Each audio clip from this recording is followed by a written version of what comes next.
Star plus serial Anupama में राघव अपने mouth organ को हाथ में लेकर धीरे धीरे सुर छेड़ने की कोशिश कर रहा था, लेकिन उसे महसूस हुआ कि उसका पुराना माउथ ऑर्गन अब वैसा नहीं बज रहा जैसा पहले बजता था।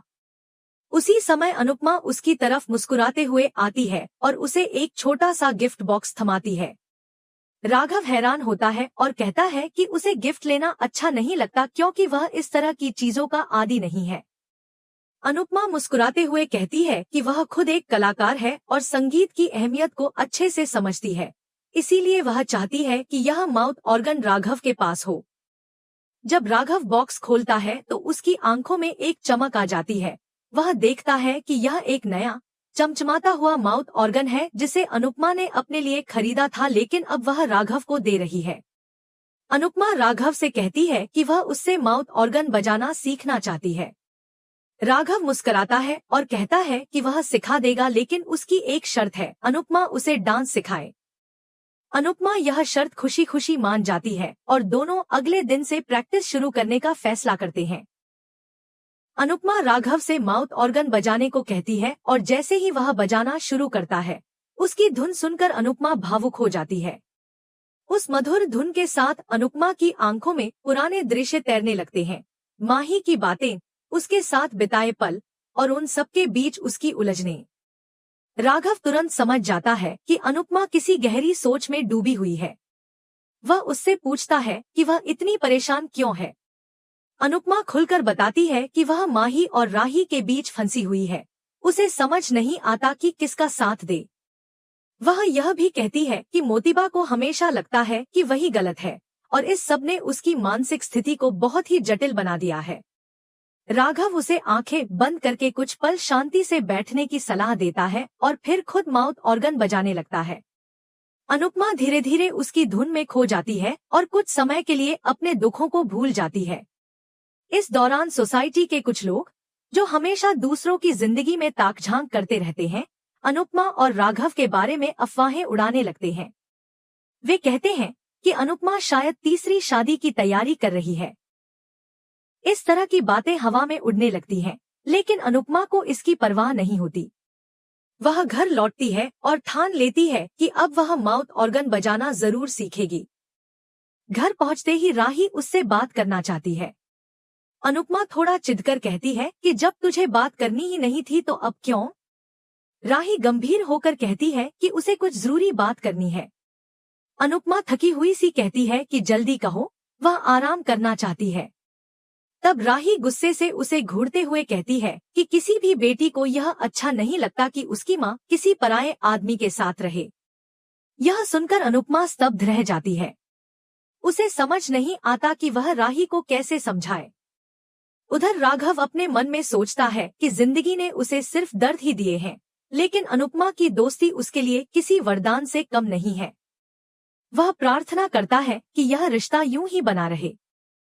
अनुपमा को राही की बातों से बहुत ठेस पहुंचती है, लेकिन वह मजबूती से जवाब देती है कि जैसे पहले उसकी यशदीप से दोस्ती थी, वैसे ही अब राघव उसका दोस्त है और इसमें कुछ भी गलत नहीं है। वह कहती है कि समाज क्या कहेगा, इससे उसे फर्क नहीं पड़ता। उसे अपनी दोस्ती पर गर्व है। लीला भी कहती है कि लोग बातें बना रहे हैं, लेकिन अनुपमा साफ कहती है कि जब दिल साफ हो तो किसी से डरने की जरूरत नहीं होती। राही कहती है कि अनुपमा अकेली है, इसीलिए उसे सहारे की जरूरत है। अनुपमा जवाब देती है कि वह अकेली जरूर है लेकिन कमजोर नहीं। लीला फिर कहती है कि समाज यह सब नहीं समझेगा, लेकिन अनुपमा अडिग रहती है। वह बताती है कि राघव उसकी बातें बिना किसी जजमेंट के सुनता है और यही बात उसे शांति देती है। आगे हम देखते हैं कि राही, लीला, तोशु और पाखी सभी अनुपमा को दोष देने लगते हैं। अनुपमा इमोशनल होकर कहती है कि उसने हमेशा अपने परिवार का साथ दिया, लेकिन कोई कभी उसके लिए खड़ा नहीं हुआ। राही कहती है कि वह दुश्मन नहीं है, लेकिन उसकी बात अनुपमा समझ नहीं रही। तब अनुपमा दृढ़ता से कहती है कि उसके दिल में आज भी अनुज के लिए प्यार है और हमेशा रहेगा। अनुज की जगह कोई नहीं ले सकता और वह किसी को लेने देगी भी नहीं, लेकिन वह राघव से अपनी दोस्ती नहीं तोड़ेगी। लीला सवाल करती है कि अगर राघव को अनुपमा से प्यार हो गया तो वह क्या करेगी। अनुपमा चौंक जाती है और कहती है कि ऐसी बात तो उसने कभी सोची ही नहीं थी, लेकिन अब आपने उसके मन में यह विचार डाल दिया। वह गंभीर होकर कहती है कि अगर उसे राघव में कुछ भी गलत लगेगा तो वह खुद ही रिश्ता खत्म कर देगी, लेकिन जब तक सब कुछ ठीक है वह यह दोस्ती नहीं तोड़ेगी।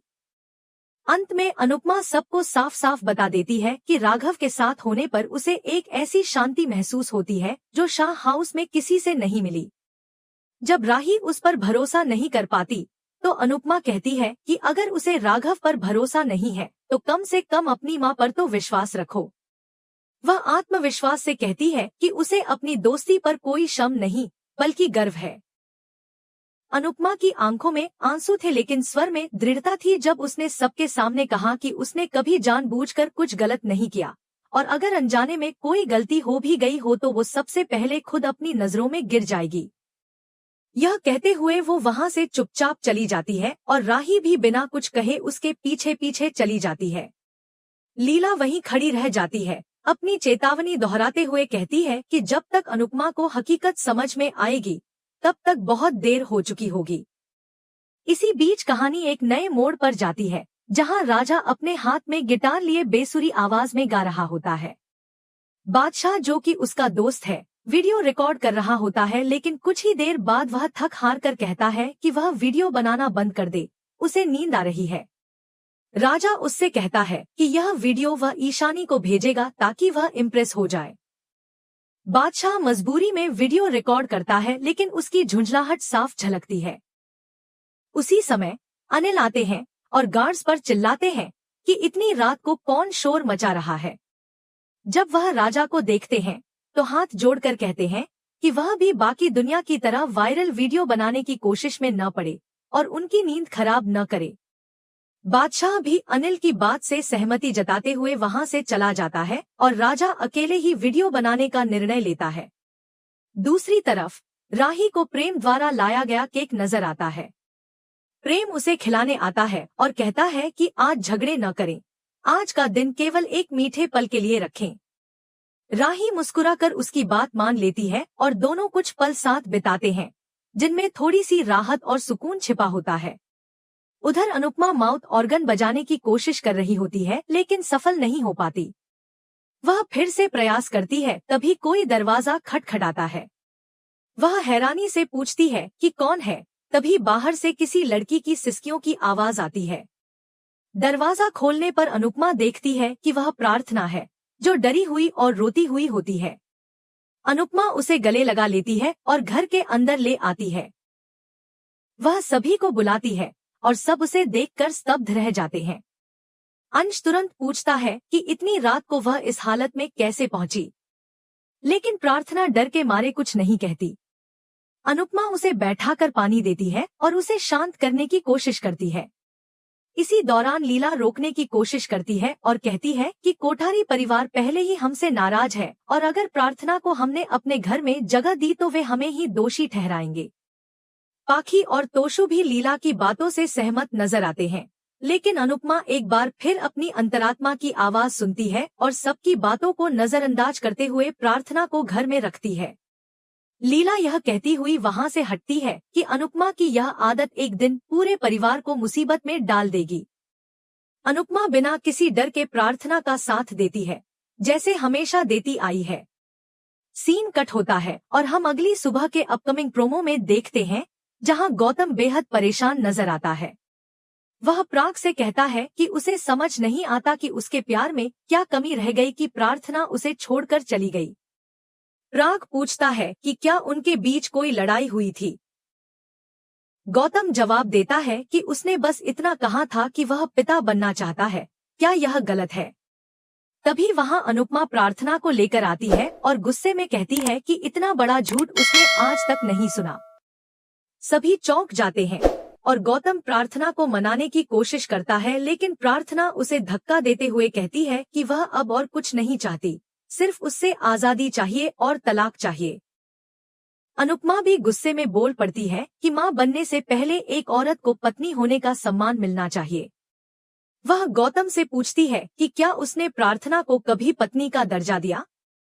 तभी मोतीबा बोल पड़ती है कि दामाद का सम्मान करना हमारी परंपरा है। लेकिन अनुपमा तुरंत जवाब देती है कि इस समय बात परंपरा की नहीं, बल्कि एक औरत की है और उसकी तकलीफ को नजरअंदाज नहीं किया जा सकता। यह सुनकर सभी लोग अवाक रह जाते हैं, खासकर राही और लीला। प्रार्थना की आंखों में राहत के आंसू होते हैं, क्योंकि शायद पहली बार किसी ने उसका दर्द समझा और उसके लिए आवाज उठाई। अब सवाल यह उठता है कि क्या प्रार्थना को सच में गौतम से छुटकारा मिल पाएगा? क्या समाज, परिवार और परंपराएं एक औरत की तकलीफ के सामने झुकेंगी या फिर वही पुराने सवाल और ताने उसके रास्ते में दीवार बनकर खड़े रहेंगे? इन सबके बीच अनुपमा फिर एक बार साबित करती है कि उसका दिल भले ही बार बार टूटे, लेकिन उसकी आत्मा कमजोर नहीं होगी। क्या आप भी यही सोचते हैं? अपनी राय जरूर बताएं।